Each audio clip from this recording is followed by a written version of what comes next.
umaga po mga kaibigan, mag-uumpisa po kami ni Opoy na libutin po ang probinsya po ng Mindoro. Samahan niyo po kami, buti na lamang po may bago pong sasakyan at sila po ang may-ari. Ngayong umaga po mga kaibigan, uumpisaan po namin ni Opoy na libutin po ang probinsya ng Mindoro. Ang Mindoro nga po pala ay nahahati sa dalawang probinsya. Ang probinsya ng Occidental Mindoro at ang probinsya ng Oriental Mindoro. Ang probinsya po ng Mindoro ay binubuo po ng 26 na bayan. Andito nga po pala kami sa probinsya po ng Occidental Mindoro, sa bayan po ng Mamburao. At dito po mismo sa bayan po ng Mamburao kami mag-uumpisa. At iikot po kami papuntang Oriental Mindoro, na kung saan po ang huling bayan na amin pong papasukan ay ang Abra de Ilog Occidental Mindoro. Kaya ngayong umaga po mga kaibigan, inihanda na po namin ang aming sarili sa mahabang paglalakbay na kung saan makakaranas po kami ng pagod, kasiyahan sa mga panahon po ng aming pong paglalakbay. Dahil introduction pa lamang to mga kaibigan, wag po kayong tatamarin panoorin po ito dahil hindi nyo po makikita kung paano naging masaya si Opoy sa mahabang paglalakbay sa kanyang buhay na unang beses niya lamang po naranasan. Hello guys, mag-uumpisa na po ang amin pong biyahe. Lilibutin po namin ang buong probinsya po ng Mindoro. Kasama po natin si Opoy. Ready ka na ba, Opoy? Ready na. Buti na lamang po mga kaibigan, may sasakyan sila para magawa po namin yung aming misyon na umikot po sa probinsya ng Mindoro. Kaya habang nasa loob, di po namin maiwasang magpakyut at utay-utay na nga po namin nilisan po ang bayan po ng Mamburao. Kaya nga po nung tumingin po ako sa labas mga kaibigan, medyo maulap. Parang nagbabanta na may masamang panahon. Okay lang yan kahit umulan, may bubong naman. Umpisa pa lamang ito mga kaibigan, parang nahihilo na agad si Opoy. Dahil mabilis po ang biyahe, dumating na nga po kami sa bayan po ng Santa Cruz, na kung saan makikita po natin maganda po yung panahon. Sa bayan pong ito mga kaibigan, pwede rin po kayo pumunta at bumisita para personal nyo pong makita na may kagandahan din po ang bayan po ng Santa Cruz. Nakadaan na po kami mga kaibigan sa bayan po ng Santa Cruz, ang sunod po na bayan sa bayan ng Mamburao. Kamustahin natin si Opoy. Kamusta Poy? Ayos lang. Hindi ka ba napapatae? Hindi. Dumating na nga po kami mga kaibigan sa bayan ng Sablayan na kung saan nandito po ang Jollibee. Dahil nakaramdam po kami ng gutom, kailangan po namin pumasok para kumain. Pagdating nga po namin sa bayan ng Sablayan, maganda po yung panahon. Matagal-tagal na po mga kaibigan bago po kami nakabalik ni Opoy dito sa Jollibee. Bago po lampasan po namin ang bayan pong ito, dadaan at dadaan po talaga kami po dito. Dahil paborito po dito ni Opoy na kumain. Hindi na nga po kami nagdala ng wheelchair mga kaibigan kasi hindi na po kasya sa sasakyan. Buti na lamang po mga kaibigan, meron po kaming masipag na kasama na laging bumubuhat kay Opoy.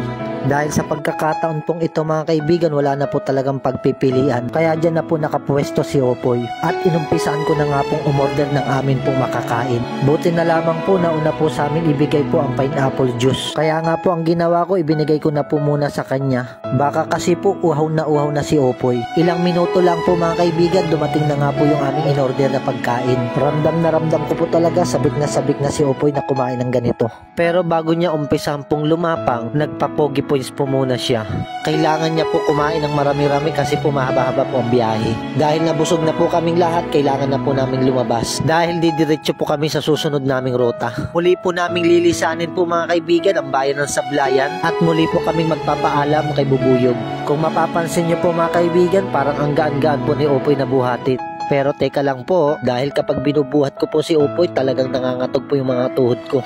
Dahil may kabigatan din po si Opoy. Pero kailangan pong pagtiyagaan ng pagtiisan si Opoy. Dahil kami po ang magsisilbing paa niya kung saan man po siya pumunta. Ipinanganak man po siyang ganyan, maraming mga taong normal na nagmamahal po sa kanya. Mga taong normal ang paa na nagmamahal sa kanya. Hindi namin po ito magagawa po mga kaibigan kung wala pong taong nagboluntaryong nagpahiram po ng sasakyan. Sa pagkakataon at oras pong ito mga kaibigan, si Opoy po muna ang aming boss para ma-enjoy niya ang paglalakbay. Bago po namin tunguhin ang susunod na bayan, magpapalipas po muna po kami ng gabi dito po sa bayan ng Sablayan. At dito po mga kaibigan, sa lugar na kung saan po kami nagpunta, Dito nga po pala kami tutulog sa isang farm. Hindi po kami pwedeng bumiyahe po ng gabi kasi po wala po kaming tutulugan. Kaya ngayong hapon po mga kaibigan, nagtungo po kami sa isang farm. Dito po muna po kami mag-iipon po ng lakas para sa kinabukasan ng biyahe.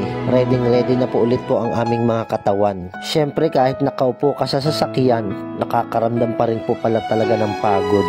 Kaya dyan po muna po namin ipiniwesto si Opoy. Kasi po maghahanda po kami ng pagkain para po sa aming hapunan. Bago po kami maging busy, gusto ko po muna ipakita sa inyo ang ganda po ng kalikasan dito po sa aming pinuntahan. Dito nyo lamang po yan makikita sa bayan po ng Sablayan sa Occidental Mindoro. Ito pong farm pong ito mga kaibigan ay malayo po sa bayan, kung saan po ito ay may tahimik na paligid, malamig po ang simoy po ng hangin at unlimited po ang tubig. Dumating na nga po yung takdang oras para maghapunan na po si Opoy. Nabot na nga po ng gabi mga kaibigan. Buti na lang may take out po ako ng fried chicken galing po si Jollibee. Yan po yung inulam po ni Opoy. At pagpatak na nga po mga kaibigan ng alas 9, inayos na nga po namin ang aming mga higaan. At mas pinili po ni Opoy na matulog po sa duyan kasi mahangin at malamig. Siyempre, chinik ko muna kung okay at ayos ba siya dyan sa duyan.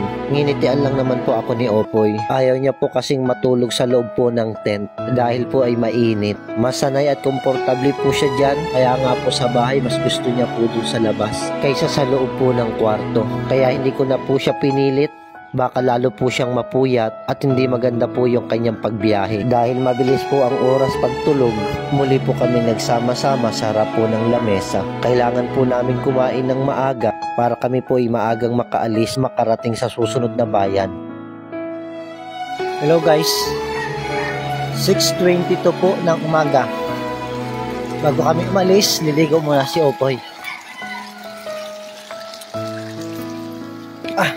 Sa farm na amin pong pinuntahan, unlimited po ang tubig. Kaya maaga pong lumublob si Opoy. Pagkatapos nga po maligo ni Opoy, inihanda ko na nga po ang mainit niyang gatas. Mahirap na kapag walang laman ang tiyan, baka sumakit ang tiyan ni Opoy sa biyahe. Bago nga po pala kami magpaalam sa bayan po ng Sablayan, nakakita nga po pala kami ng malalaking letra. Dito nyo lamang po yan makikita sa bayan po ng Sablayan, Occidental Mindoro. Kaya nga po nagpaikot-ikot na nga po kami ni Opoy. Ang lakas nga po ng aming trip ni Opoy ngayong umaga.